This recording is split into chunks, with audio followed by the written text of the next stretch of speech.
à tous, bienvenue dans cette nouvelle vidéo. Donc aujourd'hui on va passer en revue le Bitcoin, on regardera un petit peu ce qui se passe autour de la Banque Centrale Européenne puisqu'on est sur 2 journées depuis hier qui sont très chaudes en termes institutionnels. Et puis ensuite on ira voir où est-ce qu'il y a le plus de volume d'échange entre Coinbase et FTX actuellement. Et on ira voir également comment Binance se développe sur le territoire français. Mais avant de commencer la vidéo, comme tous les jours je vous invite à exploser le compteur des pouces bleus, vous abonner à la chaîne, ça me fait énormément plaisir, ça me donne de la motivation. En plus YouTube il adore, ça l'aide au référencement. Donc merci beaucoup, pouce bleu, partage, abonnement, let's go baby, c'est parti, on commence tout de suite avec le Bitcoin. Donc le Bitcoin, où est-ce qu'on en est? Je ne vais pas vous refaire la situation long terme, je vous invite à regarder mes autres vidéos qui en parlent, où je décris sa situation plus en détail. C'est pas l'objet de cette vidéo. On a un M qui opère là, un double top qui s'est formé depuis la première impulsion du 27 mai 2022, donc 27 mai dernier. Pour l'instant, on est toujours au-dessus, donc dans la partie haute du support qui s'est formé entre les 27 000 et les 31 000 dollars. Toujours dans cette tendance baissière appuyée, à voir comment ça va se passer dans les jours prochains. J'aimerais bien qu'on garde les 38,2 ici, 28 963 dollars. Si on les garde pas, ça sera direction les 0,5. Et alors si on garde pas les 0,5, ça serait un petit peu plus inquiétant, sachant que dessous il y a les 61,8 à 27 747. Et alors si on casse ce support, on aurait vraiment liquidation en cascade. À court terme, ce qui va nous intéresser, ça va vraiment être de conserver ce support. Donc moi sur ce support ici, alors on pourra dire oui, c'est le milieu d'un range, alors du coup on peut toujours être à l'achat comme à la vente, c'est une situation où on est le cul entre deux chaises, oui d'accord, mais ce que j'ai observé moi c'est que on oscille au-dessus de cette zone, et que si moi je veux conserver ma perspective, donc je suis dans un scénario où je pense qu'à un moment donné on va casser cette traîne pour aller travailler des zones un petit peu plus au-dessus, donc ça c'est mon scénario principal, tant qu'on casse pas le milieu de range, alors c'est valable, donc si on casse pas le milieu de range, sur le milieu de range, je suis acheteur. Qu'est-ce qui se passe globalement sur le Bitcoin? On peut se demander. J'ai été regarder, parce que on y viendra après, donc j'ai été regarder un petit peu la dominance, puisque la dominance c'est quand même une donnée importante à prendre en compte dans l'évolution du prix du Bitcoin. Donc il faut noter ici la dominance à 70%, c'était en 2018, donc le Bitcoin il était à 17 000 dollars, 13 000 dollars, enfin par là, il avait atteint un ATH historique. Bon, depuis lors, il est bloqué entre les 30-40% de dominance et les 50% de dominance. Actuellement, vous voyez, on est dans le haut, donc on arrive sur la frontière de la Bitcoin saison. Et généralement, quand la Bitcoin saison, donc quand il y a une impulsion haussière du Bitcoin, donc quand Bitcoin commence à dominer le marché, on voit généralement le dollar commencer à s'essouffler. Et puis le dollar, donc là si on regarde l'index du dollar, je vous le mets en mensuel pour que vous ayez une idée un petit peu plus large de à quoi ça ressemble. Donc le dollar, vous voyez là, il est dans la partie haute de son range, donc il était très fort, donc ça a occasionné une baisse sur le Bitcoin et sur la majorité des crypto-monnaies du coup. Donc là on pourrait avoir une correction du dollar ici sur la moyenne mobile 7, mais je pense qu'on va aller voir un petit peu plus profond, qu'on va aller rechercher ici le milieu du range sur la moyenne mobile 20 qui reviendra ici. On va peut-être retravailler ça, ce qui va laisser en fait une respiration au Bitcoin. Donc pour rappel, la Bitcoin saison, alt saison, tout ça, comment ça fonctionne. Je vous ai mis un petit récap ici dans un petit truc. Alors la première phase du cycle, comme on l'a vu précédemment, donc c'est le dollar qui est fort, donc l'argent va dans le dollar, donc le dollar se renforce. Ensuite, deuxième phase du cycle, l'argent va dans le Bitcoin. Donc pour l'instant, on est sur un support majeur du Bitcoin qui essaye de tenir, qui essaye de se maintenir. Et on le voit ici sur le long terme en Bitcoin. Il y a la moyenne mobile 7 mensuelle, c'est pas rien, qui est en train d'arriver proche du prix. Donc on pourrait revenir peut-être autour des 22 000 dollars. On a eu une erreur de graphique, une erreur d'affichage ce matin très tôt qui amenait une mèche jusqu'à 22 000 dollars. C'est très étrange d'ailleurs que la moyenne mobile 50 coïncide avec ça.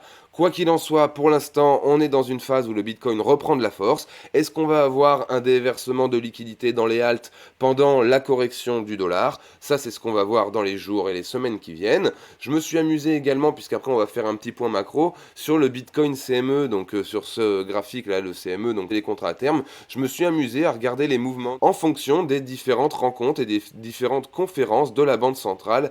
Et c'est très intéressant, regardez. Donc on est en correction, là j'ai pris depuis octobre 2021, donc c'est toujours Christine Lagarde, la présidente de la BCE, ça n'a pas changé depuis octobre 2021. Donc depuis octobre 2021, Christine Lagarde, on va faire cette historique depuis cette date-là, on est dans une correction déjà depuis un petit peu plus longtemps, mais on va dire que ici on était chercher en octobre 2021 un top à 66 000 dollars, ok, et depuis lors, donc on a l'inflation va continuer, risque économique équilibré, et donc ce qu'il faut comprendre aussi, c'est que généralement les investisseurs vont chercher à pricer ils vont pricer d'abord, ils vont chercher à anticiper ce que Christine, elle nous dit. Donc du coup, s'ils cherchent à anticiper, ça va être pricé à l'avance. Donc qu'est-ce qu'on a? On a un top à 66 000, et là on a Christine qui nous dit l'inflation va continuer, les risques économiques restent pour autant équilibrés. Le marché commence à corriger. On a ici, en décembre 2021, l'activité va reprendre, l'inflation sera au-dessus de 2%. Il faut savoir que si l'activité reprend, il n'y a pas de nécessité d'injecter des liquidités dans l'économie, et donc du coup ça légitime potentiellement une hausse des taux directeurs. Poum, on a une correction qui continue. On a encore une rencontre ici en février 2022, énergie, cause principale de l'inflation, et en gros, elle nous dit que l'augmentation des taux directeurs commencera quand les achats d'obligations cessera complètement. Et il dit que bon, voilà, la croissance devrait rester modérée. Donc ça, c'était en février 2022, et à partir de là, bon, ça se latéralise, on a comme une forme d'indécision de la part des marchés. Ensuite, on a une nouvelle rencontre en mars 2022, l'inflation va continuer d'augmenter, la croissance sera soutenue par une forte demande intérieure, le PIB est révisé à la baisse, et il y a un tournant puisqu'il y a l'invasion russe qui commence, et bon bah il y a une information sur les CBDC qui sort, où Christine Lagarde réaffirme le fait que les CBDC sont une bonne chose, mais pour autant, mis à part les CBDC, le contexte de pression vendeuse continue, on a un risque de hausse des taux directeurs et de diminution des injections dans l'économie, la correction s'appuie davantage, ici on a une nouvelle rencontre le 14 avril 2022, une hausse des taux reste possible, donc il nous prépare à une hausse des taux. Trop tôt pour parler d'un resserrement quantitatif, alors que le resserrement quantitatif a déjà commencé d'une certaine manière. La BCE est dans un processus de normalisation et ils avancent du coup la fin des achats d'obligations. Avançant la fin des achats d'obligations, ils avancent la possibilité d'augmenter les taux directeurs. Et actuellement, donc le 9 juin 2022, donc sur la conférence de presse d'hier, on a l'annonce d'une potentielle hausse progressive des taux directeurs.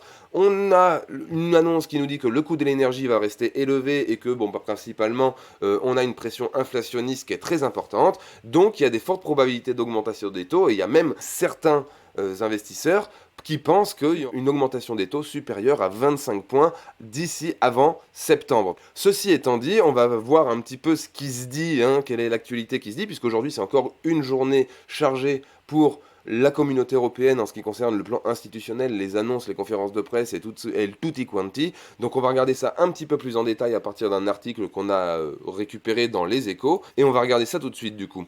Et donc Christine, qu'est-ce qu'elle nous dit Christine? Bah avant de vous dire ce que Christine elle a à nous dire, moi j'ai quelque chose à vous dire, c'est que vous êtes nombreux à regarder mes vidéos sans pour autant vous abonner, alors pensez-y, abonnez-vous et mettez un pouce bleu, ça fait vraiment plaisir, ça me donne de la motivation, et en plus YouTube adore, ça aide au référencement. Donc Christine elle nous dit que la hausse des taux directeurs va dépendre des prévisions d'inflation d'ici septembre. Et bon bah les prévisions d'inflation elles sont pas forcément bonnes, je vous l'ai dit récemment, il y a eu des rencontres de la BCE, on est sur 2 jours vraiment très actifs à ce niveau-là, et bon bah grosso modo ce qui en ressort, c'est que les décideurs de la BCE en grande part sont pour une hausse des taux de 50 points d'ici à juillet, donc ça voudrait dire un des mois de juin ou de juillet qui a une hausse supérieure à 25 points.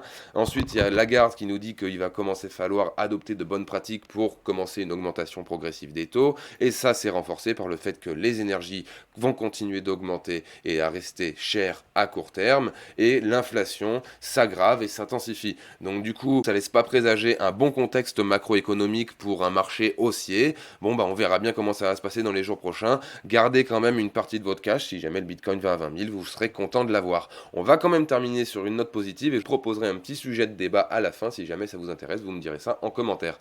Une petite note positive, c'est que pour tous les investisseurs de FTT, eh bien FTX à l'heure actuelle échange plus de Bitcoin que Coinbase en termes de volume, donc ça c'est très très intéressant pour FTX qui a quand même une politique d'expansion importante. Et puis Binance qui continue son développement en France, alors je sais pas, mais j'entends pas mal de choses, pas mal de rumeurs, je lis pas mal d'articles qui laissent présager que la France va être vraiment un centre en ce qui concerne la crypto-monnaie et la blockchain dans les prochaines années. Donc très intéressant à noter. Enfin, on va regarder ce petit article qui a été relayé par BFM où la première ministre nous dit que l'État ne gagne pas d'argent sur les taxes. J'ai pas besoin de lire l'article pour savoir que c'est faux parce que l'État gagne de l'argent sur les taxes, c'est une certitude. Le fait que cet argent il l'utilise pour faire des choses qui sont pour le peuple ou pour l'État ou pour le développement de la société, c'est autre chose. Et en fait, cultiver ces éléments de langage qui vont nous faire croire qu'en fait l'argent, il n'est pas gagné par l'État, c'est un petit peu comme la question des médicaments où finalement on a l'impression que les médicaments on les paye pas alors qu'ils sont payés par l'État. Mais je suis désolé, l'argent des taxes va et est gagné par l'État. Et c'est peut-être en fait grâce à cet argent que l'État gagne qu'on peut avoir ce sentiment de gratuité vis-à-vis des médicaments qui n'est pas une gratuité. Enfin voilà, j'espère que la vidéo vous a plu. Laissez-moi vos impressions en commentaire et dites-moi ce que vous pensez de tout ça. Si jamais vous avez des suggestions d'amélioration ou autres, partagez-le moi également en commentaire. Ça me fera un plaisir de les lire et d'y répondre. Je vous souhaite de passer une excellente fin de journée et puis je vous dis à demain. Ciao!